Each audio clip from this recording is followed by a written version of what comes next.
지난 시간에 영혼 3문서를 소개하면서 이 이론이 어떻게 새로운 윤리를 정립하는지에 대해 이야기해 보았는데요.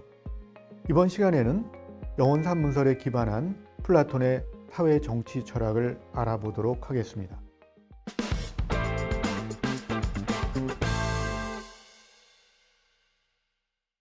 영혼 3문설은 사람의 영혼이 욕구, 기계, 이성의 세 부분으로 이루어졌다는 이론입니다. 세 부분이 있다는 것은 모든 사람에게 똑같습니다. 그렇지만 각 부분의 힘이 모든 사람에게 똑같지는 않을 겁니다. 어떤 사람에게는 욕구가 강하고, 어떤 사람은 기계가 드높고, 어떤 사람은 이성 능력이 뛰어나기 때문이죠. 그래서 모든 사람의 영혼이 똑같이 세 부분으로 이루어졌다고 해도 세 부분 중 어느 것이 강하느냐에 따라 개인차가 발생할 수 있습니다. 플라톤은 이런 개인차가 있는 만큼 한 나라에서 각 사람의 역할도 달라야 한다고 생각했습니다. 물질에 대한 욕구가 강한 사람은 생산을 하고, 이성 능력이 강한 사람은 통치를 하고, 기계가 강한 사람은 나라를 지키는 일에 적임자라는 것입니다. 만일 욕구가 강한 사람이 정치를 하게 되면 자신의 사적인 욕구를 충족시키기 위해 공적인 질서를 무너뜨릴 가능성이 높죠. 또 기계와 명예욕이 너무 강한 사람이 권력을 잡게 되면 자신의 승부욕과 명예욕을 채우기 위해 공적인 질서를 훼손할 수 있을 것입니다. 이런 이유에서 플라톤은 사람들의 사회적 역할이 저마다 가진 능력에 따라 달라야 한다고 생각했습니다.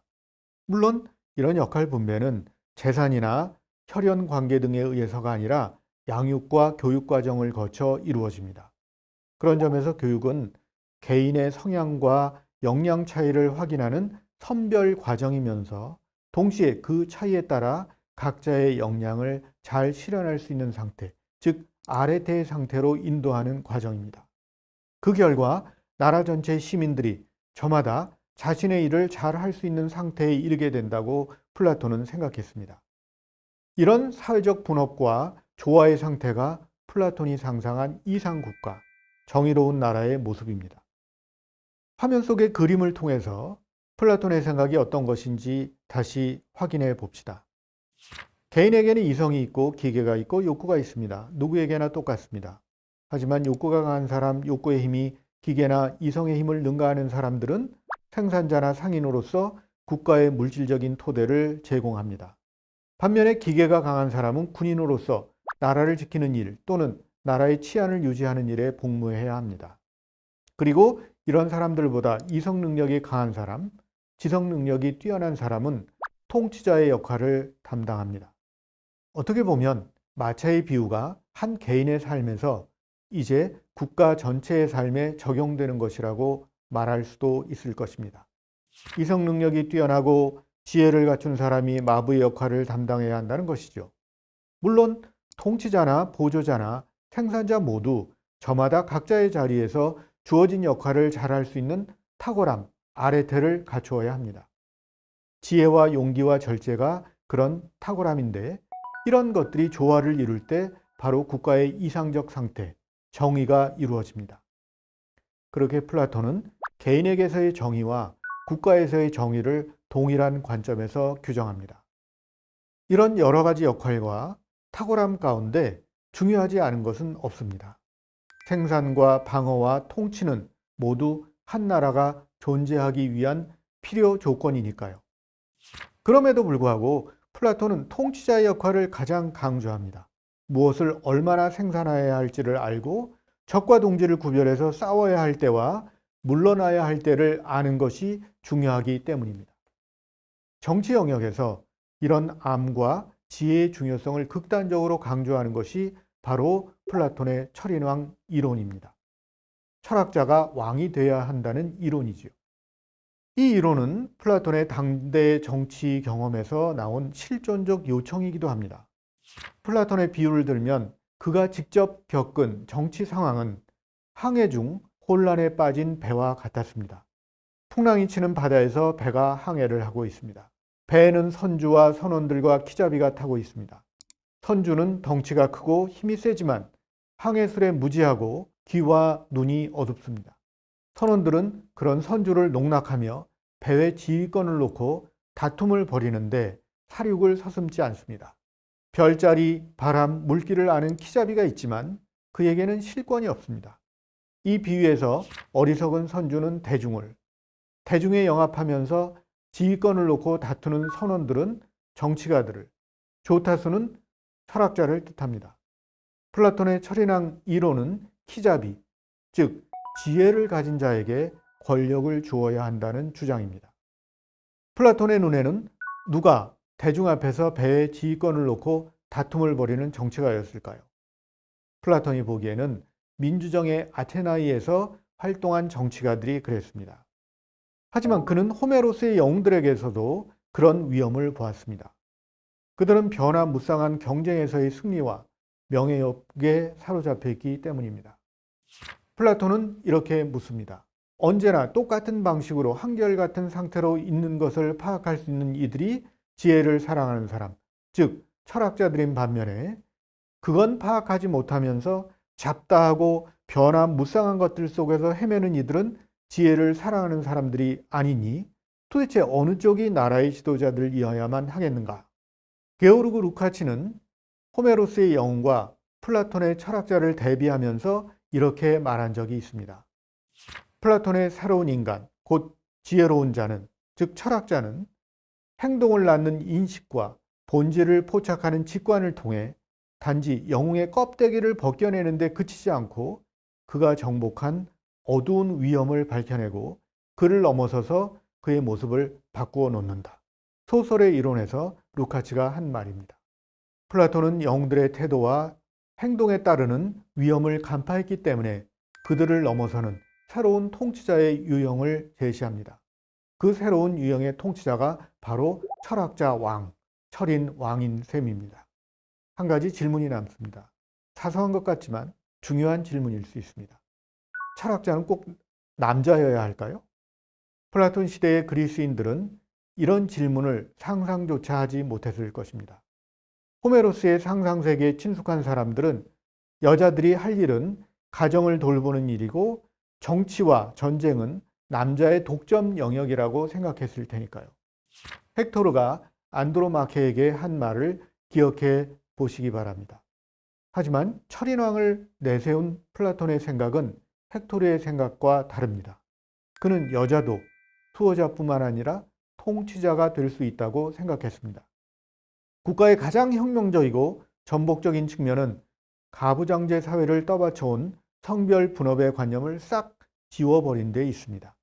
그는 성별의 생물학적 차이가 그들의 사회적 역할의 차이를 정당화할 수 없다고 주장합니다.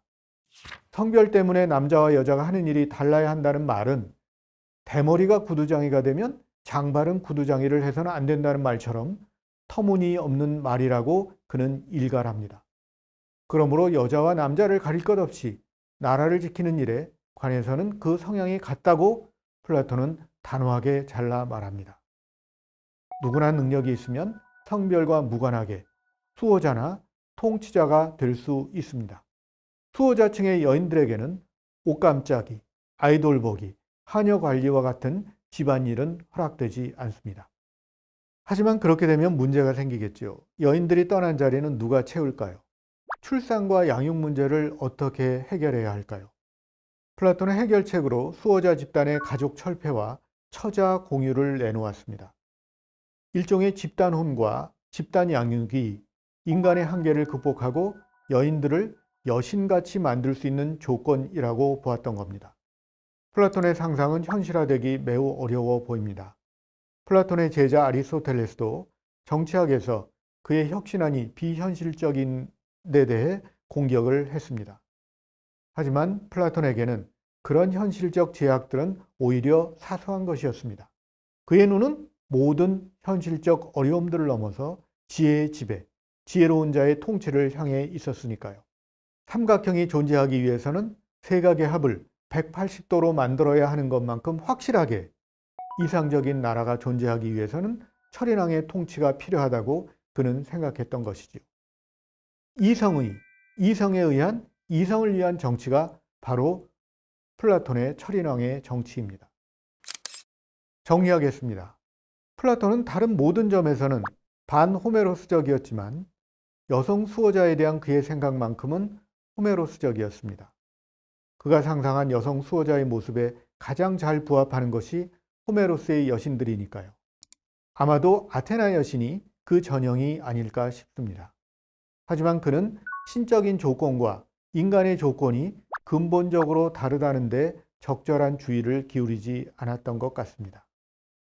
이렇게 반문하는 사람도 있을 수 있습니다. 이성 능력을 갖췄다고 훌륭한 통치자인가? 사람들의 마음을 알고 공감할 줄 알아야 하는 것 아니야? 그렇다면 프리아모스를 끌어안고 눈물을 흘리는 아킬레우스가 진짜 지도자의 모습이 아닐까?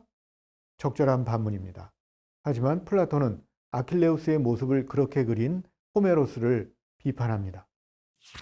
그의 비판은 이렇습니다. 잘 듣고 생각해 보게. 우리 가운데서 가장 낫다는 사람들도 호메로스나 비극 시인들 중 누군가가 영웅들 중에 한 사람이 슬픔에 잠겨 있는 걸, 그리고 비판 속에서 긴 사설을 늘어놓고 있는 걸 모방하는 것이나, 또는 노래를 하면서 제 가슴을 치는 걸 모방하는 것을 듣게 되면 자네도 알겠네만 우리는 즐거워하며 우리 자신을 내맡긴 상태로 그걸 따라하네. 우리는 동정을 하며 진지해져서 우리를 그런 상태로 최대한 있도록 하는 시인을 훌륭한 시인으로 칭찬하네. 플라톤은 감정적 동화를 경계합니다. 그것은 이성적 판단을 흐리게 할 위험성을 갖고 있다는 이유에서입니다. 플라톤이 감정의 힘에 대해 몰랐기 때문이라고 말할 수는 없습니다. 오히려 그는 감정의 힘이 얼마나 강한지를 잘 알았기 때문에, 그것이 이성을 좌우할 때의 위험성을 잘 알았기 때문에 더욱더 이성의 지배를 옹호한 것이겠지요. 플라톤의 이런 논변들이 얼마나 옳은지는 여러분들의 판단에 맡기도록 하겠습니다.